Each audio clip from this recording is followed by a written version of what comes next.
The world is always changing, as I've said before. Another argument, however, of course, is that silver has been money for thousands of years. So silver has been money or valuable for hundreds, thousands of years, as has gold. So I would suspect it's probably going to be difficult to get rid of silver and gold. Silver does have, here's a little silver right here. Silver does have uses outside of money. Looks like we're all going to have electric cars. If we do, there's a lot of silver in those cars. Solar power uses a lot of silver. So silver may not become money like when Christ was around, but it certainly is going to be valuable and useful because it does have practical uses. The same for gold. So demonetization, of course, is possible, as it was for seashells and other things. Unlikely, if you ask me, given the 1,000 years of human history, but why not? Now, if your point or your main point was that Bitcoin might demonetize silver, I'm skeptical of that, very skeptical of that, but who knows? Why not? I'm sure if once upon a time I'd gone to some people and said, you guys should get rid of those seashells, they would have run me out of town if they didn't put me in jail, because everybody knew that seashells were valuable and money. Most of the people say, what you sort of said before, was that someday silver is going to be demonetized, gold will be demonetized, and will be replaced by Bitcoin. Maybe. What I have said about Bitcoin and cryptocurrency, and by the way, all money is going to be on the computer. It already is in China. In China, you cannot take a taxi with money. You cannot buy an ice cream with money. It's all, they're way ahead of most of the world. I mean, and now everybody is working on it, of course, including Washington. Everybody's trying to put the money on the computer because they love it. Oh my God, first of all, it's a lot cheaper and more efficient for them. But more important than that, Justin, is they will then know everything you do. They will call you up one day and say, Justin, you've been drinking too much coffee this month. Stop. They'll know everything about you. And my goodness, that's what they love.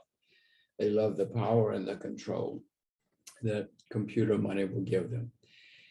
So it's all going to be there. Now, in my view, once the US, I'll use the US since we're Americans, once the US says, okay, this is money now, this is what's money.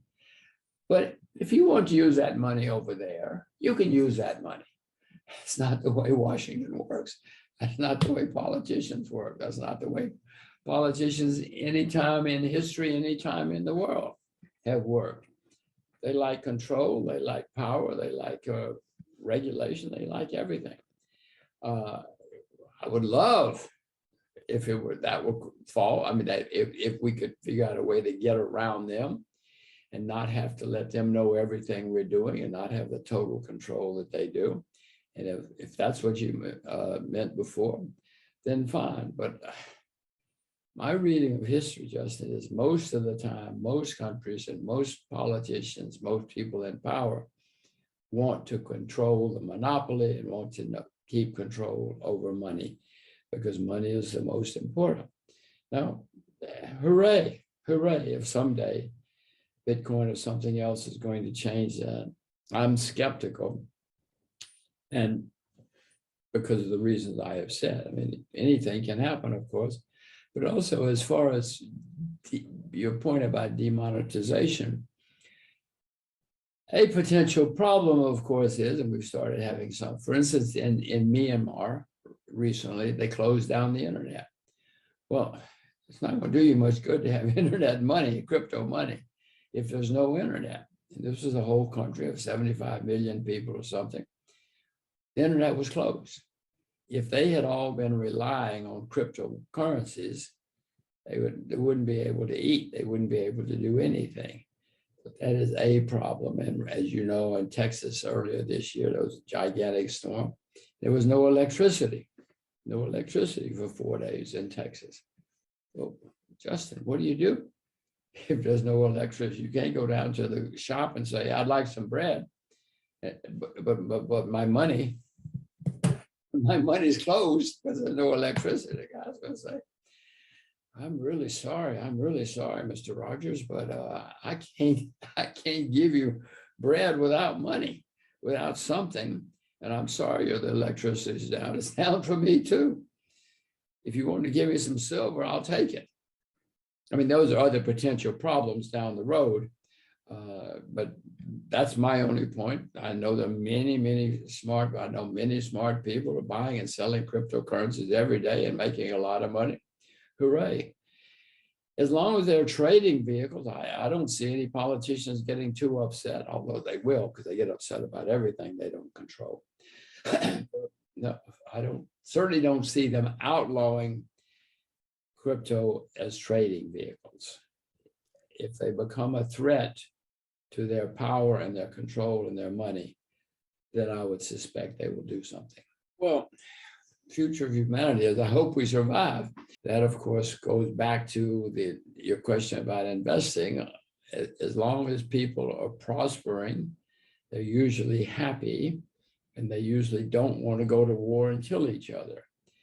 Unfortunately, wars have nearly always been when people are having hard times or problems.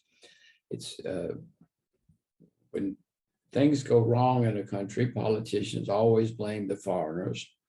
It's very easy to blame the foreigners, different skin, different food, different hair, different language, different religion. Oh, it's very easy to say, listen, all of us are good people.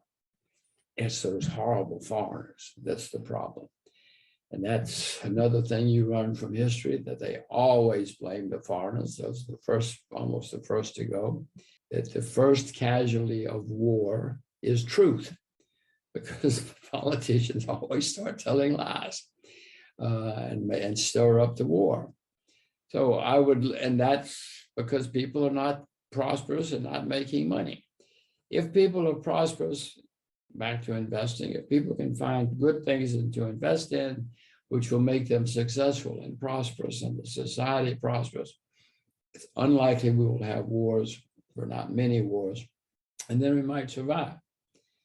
No, I certainly worry about the future of mankind, because I know how destructive we can be and will be when things get really bad. And I can certainly see in your lifetime, in my children's lifetime, that the likelihood of more big wars. Will they be the war to end all wars, i.e. the end of civilization? I hope not, but it could be. So my hope for mankind is that we learn the ways to be successful and prosperous, and therefore can avoid wars.